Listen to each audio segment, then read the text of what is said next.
بسم الله الرحمن الرحیم.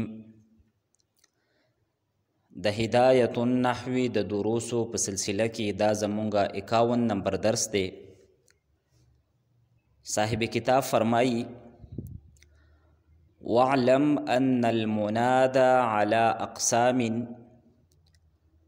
فإن كان مفردا معرفة يبنى على علامة الرفع كالزمة ونحوها نحو يا زيد ويا رجل ويا زيدان ويا زيدون، ويخفض بلام الاستغاثة نحو يا لزيد، ويفتح بإلحاق ألفها نحو يا زيداه، وينسب إن كان مضافا نحو يا عبد الله، أو مشابها للمضاف نحو يا طالعا جبلا، أو نكرة غير معينة كقول الأعمى يا رجلا خذ بيدي.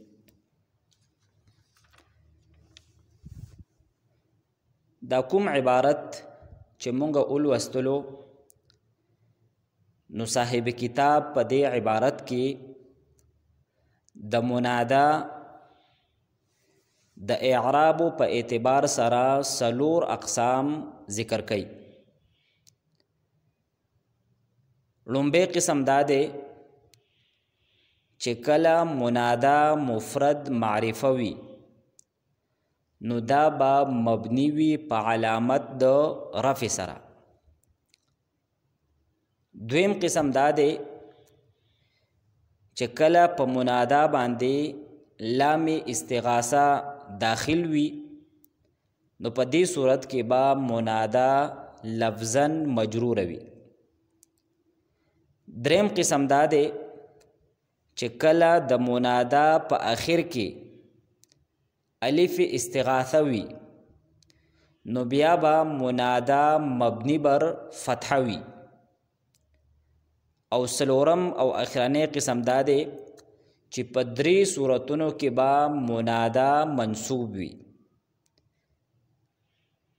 په دغه درې صورتونو کې لومبه صورت دی چې کله منادا مضاف وی، دویم صورت دا دی چې منادا مشابه مضاف وی، او دریم صورت دا دی چې کله منادا نکره غیر معین وي. نو دا کوم عبارت مونږ لوستلی دی نو صاحب کتاب په دې کې د منادا د اعراب په اعتبار سره دا سلور اقسام دا ذکر کړي دي. نو صاحب کتاب وی واعلم ان المنادا على اقسام، چې ته ځان په دې خبره باندې پوهه کا چې منادا دا د اعراب په اعتبار سره په څو قسمه باندې ده. اقسام دا جمع ده د قسم، او دا خبره مونږ ذکر کړه چې د اعراب په اعتبار سره دلته صاحب کتاب د منادا سلور اقسام دا ذکر کړي دي. فإن كان مفردا معرفة يبنى على علامة الرفع كالزمة ونحوها. تدی عبارت نه صاحب کتاب د منادا لومبه قسم ذکر کړي، او هغه دا دی چې کله منادا مفرد معرفه وي نو دا به مبنی وي په علامت د رفع سره. نو دلته مصنف رحمه الله دا خبره ذکر کړې ده چې کله منادا سوي مفرد معرفه وي، خو دلته به تدی دواړو الفاظو مونږ وضاحت کوو چې دلته د مفرد نه مراد څه دی او دلته د معرفې نه مراد څه دی. نو موږ به په خپلو ذهنونو کې دا خبره یاد ساتو چې د نحوې کم کتابونه دي، په دغه کتابونو کې مفرد د سلورو سیزونو په مقابله کې استعمالیږي. یو دا چې مفرد د تثنیه او د جمع په مقابله کې وي، یعنی دا لفظ مفرد دی تثنیه او جمع نه ده. لکه څنګه چې کله مونږه د اسم متمکن 14 اقسام ذکر کول نو په هغې کې لومبی قسم مونږ دا ذکر کړی مفرد منصرف صحیح نو هلته مفرد د تثنیې او د جمع په مقابله کو یعنی چې دغه لفظ مفرد وي تثنیه او جمع نه وي یا مونږ داسې وایو چې هو ضمیر دا د مفرد دی نو دلته دا هو ضمیر ته چې کوم مونږ مفرد وایو نو دا د تثنیې او د جمع په مقابله کې وایو دویم دا چې مفرد دا کله ناکله د مرکب په مقابله کې وي یعنی دا لفظ دا مفرد دی مرکب نه دی لکه څنګه چې د کلمې کله مونږ تعریف کاو چې الکلمة لفظ وضع لمعنى مفرد نو دغلته د مفرد نه مراد هغه مفرد دی چې کوم د مرکب په مقابله کې دی چې دغه لفظ دا به مفرد وي مرکب به نه وي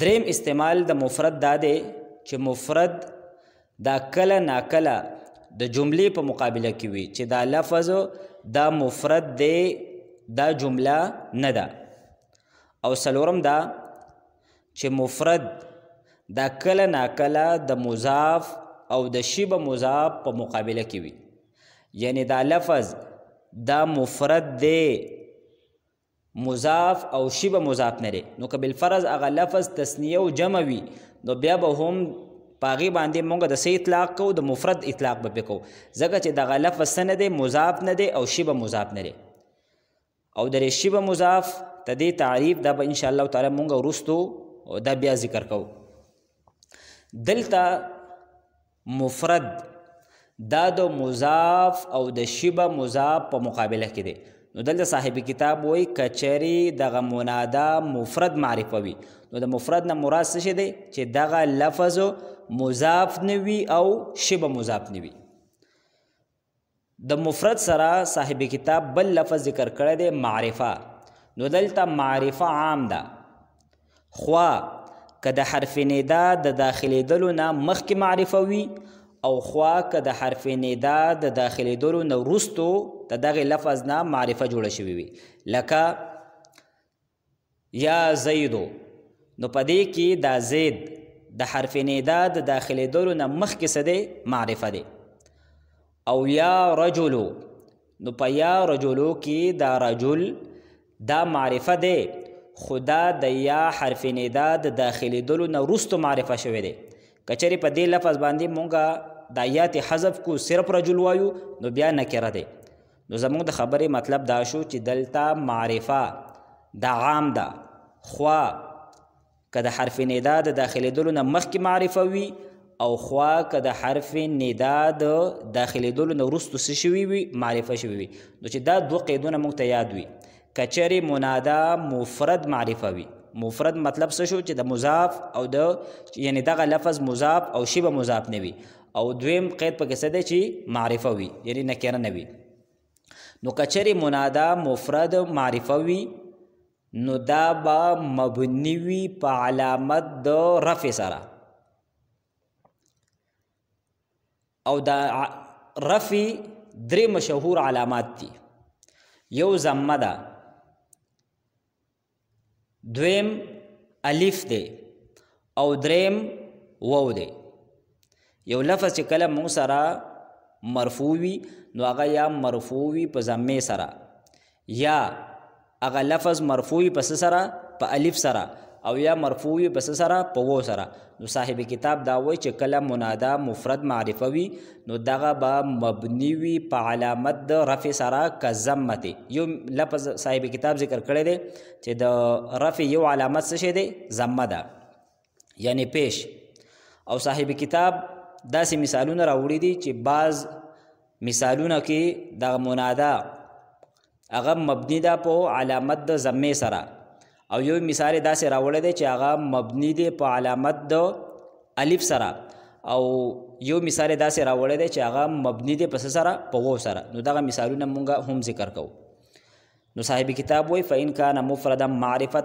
کچرې منادا مفرد معرفه وي نو یبنا علی علامة الرفع نو دا به مبني وي په علامت د رفع سره که ضمة و نحوها نو د رفع علامت څنګه دی لکه ضمه ده او تدې په شان نور دی یعنی الف دی او واو دی نحو یا زیدو نو دلته دا زید دا مفردم دی او معرفم ده نو دا مبنی دی په علامت د رفع سره او علامت د رفع سره ضمه ده دویم مثال مې ورکړی دی ویا رجلو رجل هم مفرد معرفه ده او دا مبنی دی پس سره په علامت د رفع سره او هغه څه دی ضمه ده دا یا زیدو او یا رجلو دو مثالونه صاحب کتاب دو مبنی علی الضم ذکر کړی دي خو فرق پکې دا دی چې دا لومبي مثال کې دا زید د حرف ندا د داخلېدلو نه مخکې معرفه او دا رجل دا د یا د داخلېدلو نه وروسته څه شوی دی معرفه شوی دی بل مثال صاحب کتاب ذکر کړی دی ویا زیدانی نو دلته دا زیدانی دا مفرد معرفه دی دلته دا زیدانی اگر چې تسنیه دی خو مونږ دلته دا ویلیو چې دلته مونږ به هغې لفظ ته مفرد وایو چې کم مضاف نه وي او شبه مضاف نه وي نو زیدانې دلته اگر چې تسنیه ده خو دې ته به مونږ څه وایو چې دا مفرد معرفه دی ځکه چې دا مضاف او شبه مضاف نه دی نو دا مبني دی په علامت د مبني دی په علامت د رفع سره او هغه علامت څه دی الف دی نو زیدانې دا مبني دی په الف سره او دا یا زیدونه دا مبني دی پس سره په وو سره دلته هم دا زیدونه دا مفرد دی مفرد ولی دی ځکه چې دا مضاف او شبه مضاف نه دی نو دا خو صاحب کتاب لومبی قسم ذکر کو ان شاء الله تعالی ته دې مثالونو ترکیب دا به مونږه ته دې درس په آخر کې کو دې بیا مونږ راځو نو دا خو یو صورت مونږ سره شو دویم صورت دا دی چې کله په منادا باندې لام استغاثه دا داخل شي نو په دغه وخت کې به منادا مجرور وي نو صاحب کتاب وی ويخفض بلام الاستغاثه چې منادا به مجرور کول شي په لام استغاثه سره لکه یا لزید دلته به مونږه په یو څو خبرو باندې ځان پوهه کو ځکه چې دا خبرې په دې ځای کې استعمالیږي بار بار به مونږه کو یو لفظ دی استغاثه د استغاثې مطلب دی فریاد طلب کول استغاثې مطلب څه دی فریاد طلب کول دا سین او تا دا د طلب د پاره راځي لکه مونږ وایو استسقا معنی څه ده اوبه طلب کول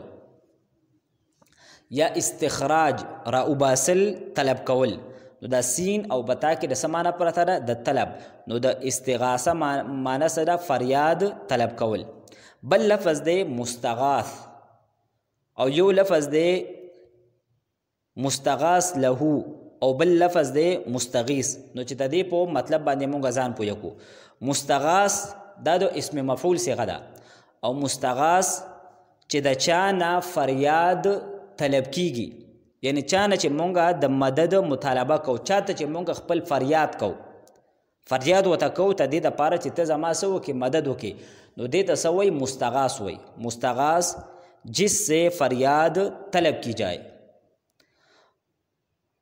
او مستغاث له دې ته وي چې د چا د پاره فریاد طلب کول شي د چا د پاره چې مونږه د مدد غواړو نو هغه کس ته سوی مستغاث له یعنی دا کم چې مظلوم دی نو دې ته سوی مستغاث له وي او بل لفظ دی مستغیث مستغیث ته دې مطلب دا دی چې کم یو کس فریاد طلب کوي دا کم کس چې وینا کوي نو دې ته سوی مستغیث وته وي اوس مونږ یو مثال ذکر کو په دې کې ته ټول خبرو مونږ وضاحت کو لکه مثال دی یا لقوم للمظلوم یا لقوم للمظلوم نو دلته په دې مثال باندې تاسو غور وکئ نو په دې کې متکلم یعنی کم کس چې دا خبره کوي چې یا لقوم للمظلوم بالفرض زه دا خبره کوم نو زه سیمه مستغیث یم ځکه چې زه دا فریاد څه کومه طلب کومه او زه دا فریاد چاته کوم دا مدد زه د چا نه غواړم دا زه د قوم نه غواړم نو د قوم ته به مونږ څه وایو مستغاث به ورته وایو او دا مدد او دا فریاد دا زه د چا دپاره کوم دا د مظلوم دپاره کوم نو مظلوم ته به مونږ څه وایو مستغاث له به ورته وایو نو اوس راځو مونږه د کتاب لا صاحب کتاب وای ويخفض بلام الاستغاثه چې منادا دا به مجرور وي کله چې کله په دې باندې لام استغاثه دا داخل شي. لکه مثال ورکړی دی نحو یا لزید، نحو یا لزید. نو که دلته تاسو غور وکئ په دې زید باندې نو دا منادا مستغاث ده، په دې باندې دا لام د استغاثې داخل شوی دی. نو چونکې په دې باندې لام استغاثه داخل شوی دی او دا لام دا حرف جر دی نو دې زید له څه ورکړې ده؟ کسره ورکړله.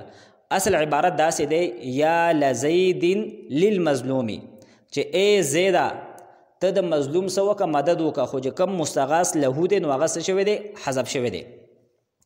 دلته دا یو سوال پیدا کیږي چې کوم حرف جر دی لام حرف جر نو دا خو عام طور باندې مجرور استعمالیږي.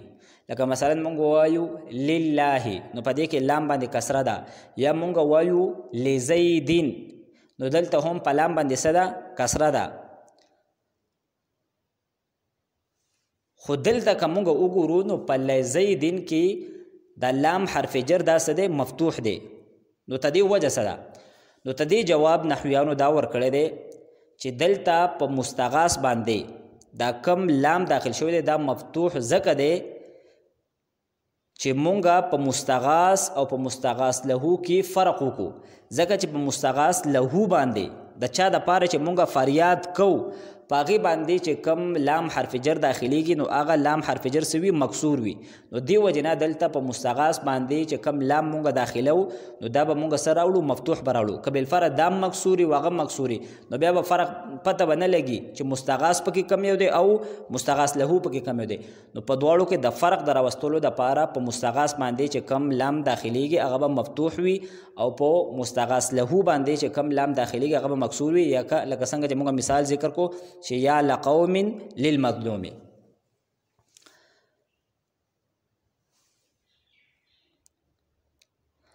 نو دا خو د منادا دویم قسم شو. بیا صاحب کتاب وی ويفتح بالحاق الفها چې کله د منادا په آخر کې د استغاثی الف ولګي نو په دغه صورت کې به بیا منادا دا به مبني بر فتح وي. چې کله د منادا په آخر کې الف استغاثه ولګي نو په دغه وخت کې به بیا منادا دا به مبني بر فتح وي. لکه تدې مثال دی یا زیدا یا زیدا. نو دلته که تاسو وګورئ دلته دا زید دا منادا ده، منادای مستغاث ده او تدې په آخر کې څه لګېدلی دی؟ الف لګېدلی دی. نو الف د ځان نه مخکې څه غواړي؟ فتحه غواړي. لہذا منادا مستغاث په آخر کې چې کله الف راشي نو دا به مبني وي په څه سره؟ په فتحې سره. په دې د الف نه مخکې چې کوم ټکی دی په دې باندې به همیشه دپاره څه وي؟ فتحه به راځي.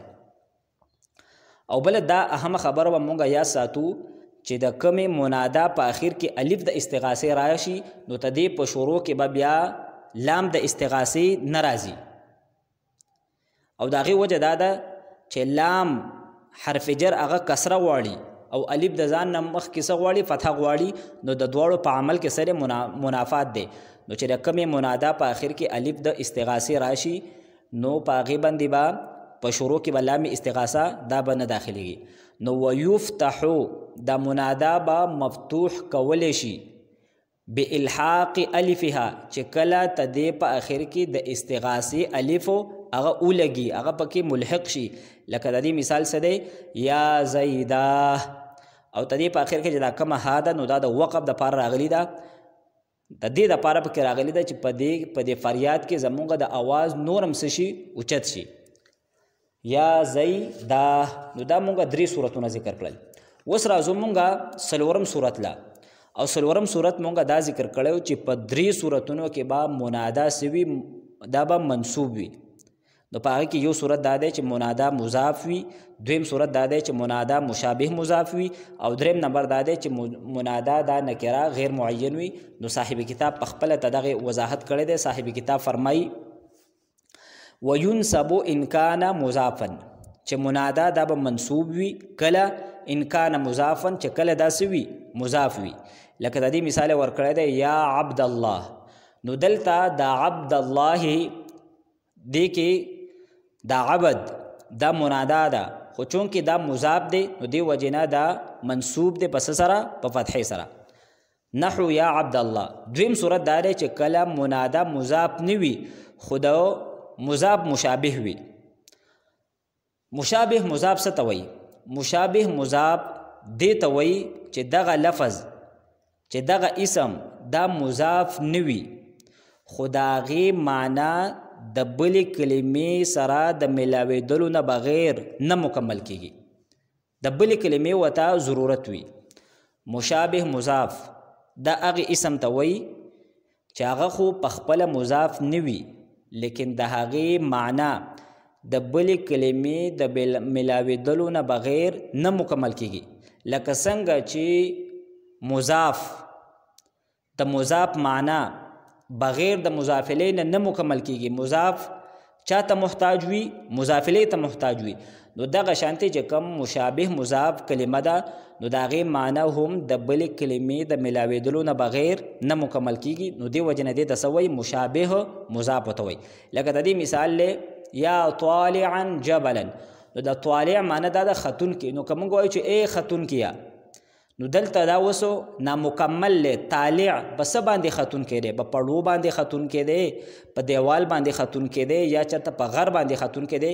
نو چې کله اوس مونږ جبل لفظ ولګاو نو اوسو ته د طالع کومه معنا ده نو هغه واضح شوه چې دا په څه باندې ختونکی دی؟ په غر باندې. لہذا د طالع ته به مونږ څه وایو؟ مشابه مضاف به وایو. نو که چېرې منادا مضاف وي یا مشابه مضاف وي نو په دواړو صورتونو کې به څه وي؟ منصوب وي. د مضاف مثال موږ ذکر کو لکه عبد الله یا عبد الله، او د مشابه مضاف سره مثال نحو یا طالعا جبلا. نو دلته د طالعا دا مشابه مضاف دی نو دا هم منصوب دی بس سره په فتحې سره. دریم صورت د منصوب کېدو دا دی چې کله منادا نکره غیر معین وي. چې کله منادا څه وي؟ نکره غیر معین وي. لکه لون سړی دا ووایي چې یا رجلا خذ بیدی، ای سړیه ما د لاس نه ونیسه. نو دلته په مثال کې دا خبره کړې ده چې لون سړی ووایي، ځکه که بالفرض یو کس بینا وي، هغه اعما نه وي، د هغې نظر کار کوي او هغه داسې وایي چې یا رجل، نو هغه چې کله د اواز کوي چې یا رجل نو هغه د نکره دا بیا معین نه پاتې کیږي. دا نکره غیر معین نه پاتې کیږي بلکې د دې چې کله بینا کس او هغه کس چې د هغې نظر کار کوي او هغه چاته اواز کوي، په ډېرو کسانو کې داسې وایي چې یا رجل، نو په دې یا سره هغه څه کیږي؟ معین کیږي. نو دغه نکره دا بیا غیر معین نه پاتې کیږي بلکې دغه معین کیږي او دې نه څه جوړیږي؟ معرفه جوړیږي. لکه څنګه چې په دې لومبي قسم کې موږ مثال ذکر کو یا رجل. نو دلته صاحب کتاب دا وایي چې کله ړوند سړی چاته آواز وکړي چې یا رجلن، نو چې ړوند سړی آواز وکړي چې ای سړیه، نو هغه سړی متعین کولی نشي بلکې چې کله هغه حرف ندا په داخلم کې خو د هغې باوجود دا نکره څه وي؟ دا غیر معین وي. نو که چېرې دریم صورت دا دی چې کله نکره غیر معین وي او دا به په هغې صورت کې وي چې کله ړوند یو سړي ته آواز وکړي، نو په دې صورت کې به هم منادا دا به منصوب وي. لکه مثال یې څه دی؟ یا رجلا خذ بیدي. خو که بالفرض دا مثال دا جمله یو بینا کس یې ووایي، هغه کس یې ووایي چې هغه بصویر وي، هغه اعما نه وي، نو بیا به موږ داسې وایو چې یا رجلو، ځکه چې بیا به څه کېږي؟ معین کېږي. نو خلاصه دا شوه چې منادا د اعرابو په اعتبار سره دلته مونږ ته دې څلور قسمونه ذکر کړل. یو قسم دا دی که چېرې منادا مفرد معرفه وه نو دا به مبني وي په علامت د رفع سره، او د رفع علامت مونږ څو ذکر کړل؟ ضمه، الف او واو، او د درې وانو مثالونه صاحب کتاب ذکر کړل. دویم صورت دا چې کله په منادا باندې لام استغاثه داخل شي نو منادا به مجرور وي. دریم صورت دا دی که چېرې د منادا په آخر کې الف د استغاثې ولګي نو منادا دا به مبني بر فتحه وي. او څلورم صورت مونږ دا ذکر کو چې منادا دا به په درې صورتونو کې منصوب وي. یو دا چې منادا څه وي؟ مضاف وي. دویم صورت دا دی چې منادا مشابه مضاف وي او دریم صورت دا دی چې منادا نکره غیر معین وي. اوس راځو مونږ ته دې سبق یو ځل بیا ترجمې له او بعض اهم تراکیب دا به انشاءالله تعالی مونږ ذکر کوو. نو صاحب کتاب وایي واعلم ان المنادا على اقسام. ای طالب العلم ته ځان په دې خبره باندې پوهه کا چې منادا د په څو قسمه باندې ده د اعراب په اعتبار سره. نو لومبی قسم سره فإن كان مفردا معرفتا. فإن كان کی هو ضمیر دا مستتر دی او هغه ته د کان د پاره اسم دی. د کان اسم مرفوع وي او خبره منصوب وي او دا مفردا معرفتا مفردا موصوب دی او معرفتا صفت دی او د موصوب صفت اعراب یو شانت دی. نو موصوب منصوب دی نو دا غي صفت هم څه دی منصوب دی. نو دا موصوب صفت دا خبر دی د کان فعل ناقص د پاره. نو فإن كان مفردا معرفتا دا شرط دی. کچره منادا مفرد معرفه وي نو یبنا علی علامت الرفع. نو دا به مبني کولې شي پس سره په علامت د رفع سره. دا یبنا علی علامت الرفع دا ول څه جوړیږي جزا ول جوړیږي. یبنا دا فعل مجهول له د واحد مذکر غایب صيغه ده او هو ضمیر چې منادا تراجع دی دغه ول نائب فاعل له او علی علامت الرفع دا جار مجرور دا متعلق دی په یبنا پوری. نو دا ول څه جوړیږي بیا جزا ول جوړیږي. فإن كان مفردا معرفة کچری منادا مفرد معرفه وي نو یبنا علی علامت الرفع. نو دا به مبني کولې شي په علامت د رفع سره کزمتی لک زمدا ونحوها او تدې بشانتی نور علامات دی. وغه څه دي الف په تسنیه کې الف دی او په جمع کې څه دی واو دی. لک یا زید و یا رجل. نو دا دواړه مبني دي په علامت د سره په رفع سره او علامت د رفع په کې څه دی زمدا. تدې ترکیب موږ څنګه کوو؟ موږ به د دې ترکیب داسې کوو چې یا حرف ندا دا قائم مقام د سره د ادعو.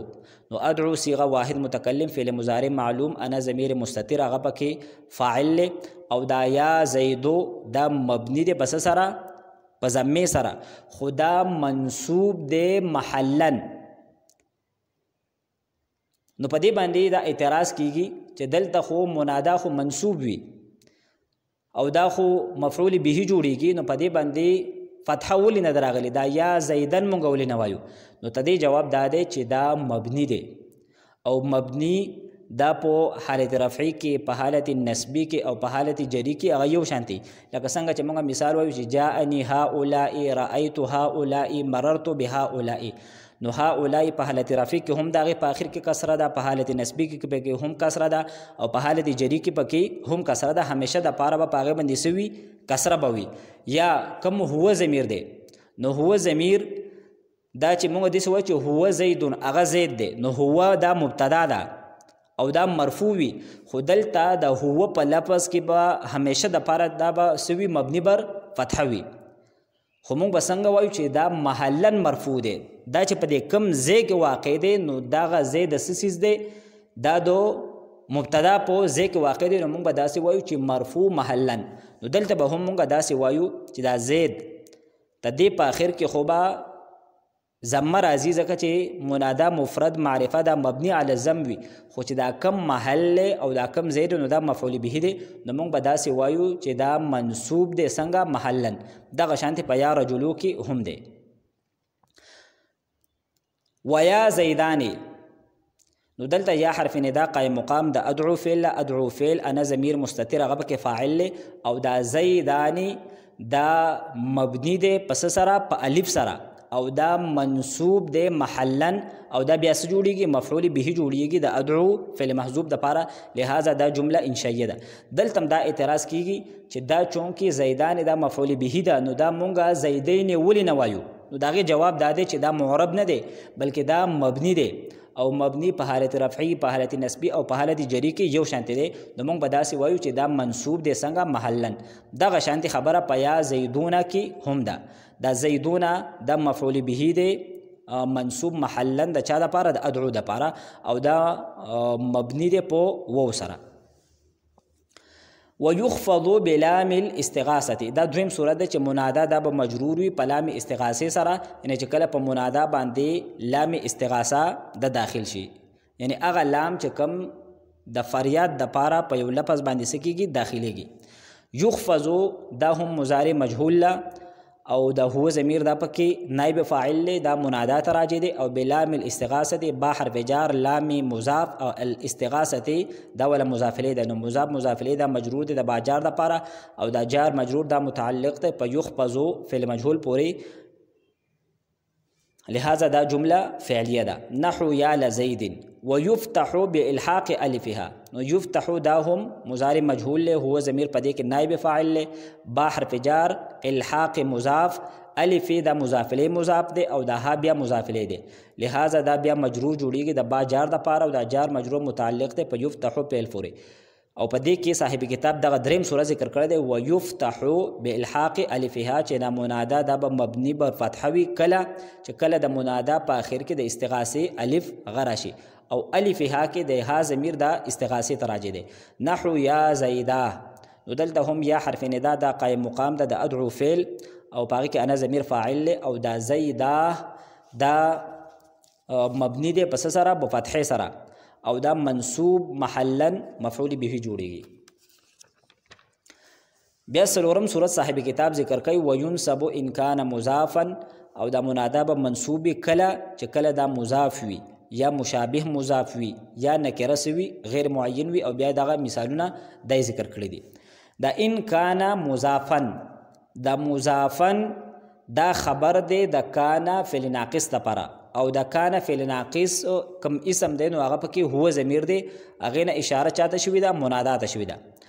او دا مشابهن دا عطف دی په چا باندې؟ په مضاف باندې. او دغه شانتي دا نکرتن غیر معینتن دا هم عطف دی په چا باندې؟ په مضافن باندې. نو مطلب دا دی ان کان مضافن او مشابها للمضاف او نکرتن غیر معینتن، چې کله دا دریونه صورتونه وي نو جزا به یې وینصب، دغه منادا به وي بیا منصوب به وي. نو صاحب کتاب وایي وینصب ان کان مضافا، دغه منادا به منصوب وي چې کچرې منادا مضاف وي، لکه یا عبدالله، ته دې ترکیب واضح دی. او مشابها للمضاف، یا دا منادا مشابه وي د مضاف، لکه یا طالعا جبلا. نو دلته دا طالعا جبلا دا موصوف صفت دا مفعول به جوړیږي د ادعو فعل محذوب د پاره. او نکرتن غیر معینتن دا نکرتن موصوب دی، او غیر معینتن مضاف مضاف الیه دا ولا صفت جوړیږي.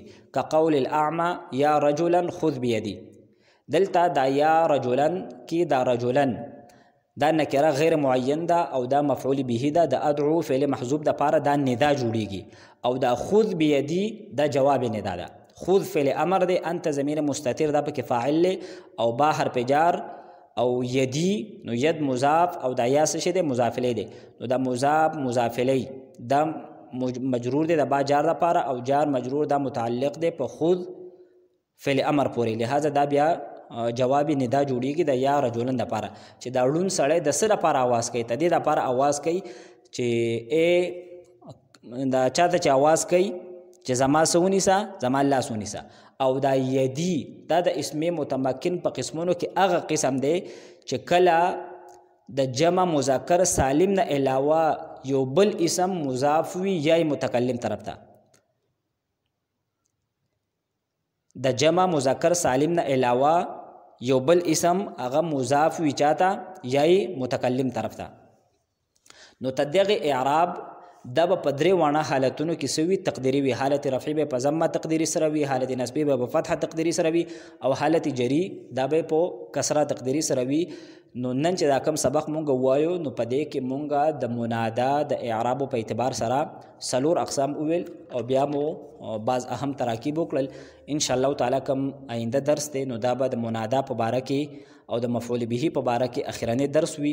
په دغه درس کې بعد د منادا متعلق بعض د فائدې خبرې صاحب کتاب ذکر کوي، نو ان شاء الله تعالی دغه به مونږ ذکر کوو. واخر دعوانا ان الحمد لله رب العالمین.